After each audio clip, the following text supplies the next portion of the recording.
When we consider the things that the Lord is doing for his followers, which we probably cannot do well for ourselves, we're reminded that he is praying for us.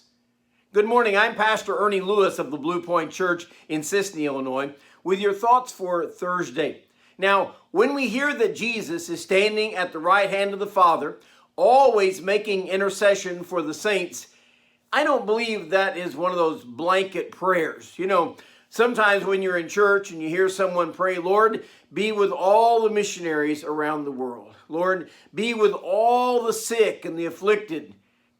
I don't mean to criticize a prayer, especially if it's heartfelt, but I wonder how far that prayer actually goes sometimes. In Romans 8:27, Paul tells the church, now he who searches the heart knows what the mind of the Spirit is, because he makes intercession for the saints according to the will of God.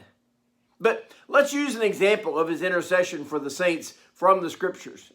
We could look at his high priestly prayer that he prays in John 17, not only for his followers at that time, but for those to come, which means he was also praying for us.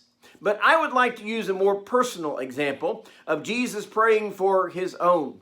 As Jesus was heading out to the Garden of Gethsemane, he was ready to pour out his heart and his soul to the Father. He would actually ask, Lord, if there's any way, let this cup pass from me.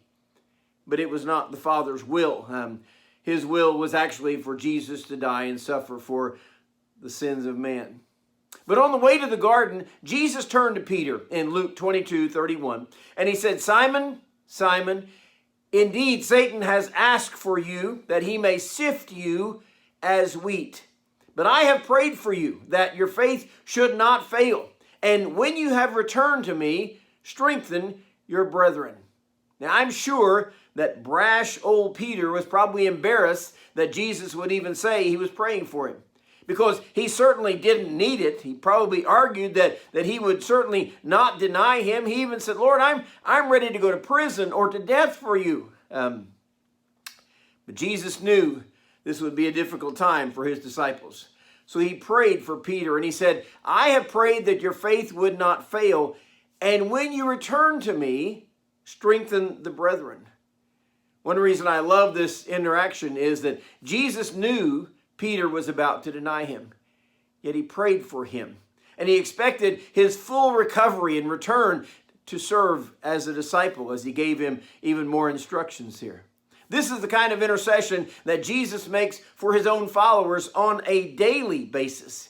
He even tells us in Romans 8:26 that the Spirit sometimes makes intercession for us when we don't even know how to pray in certain circumstances. It is a wonderful thing when someone tells you that they're praying for you. It shows not only their love and their concern, it may even show some sort of premonition of dangers to come that should warn us. But we should always be aware and thankful for our Lord's standing at the right hand of the Father, making intercession for us on a daily basis. And he knows already the dangers and the fears and the temptations that we're about to face. So he knows exactly how to pray for our greatest needs.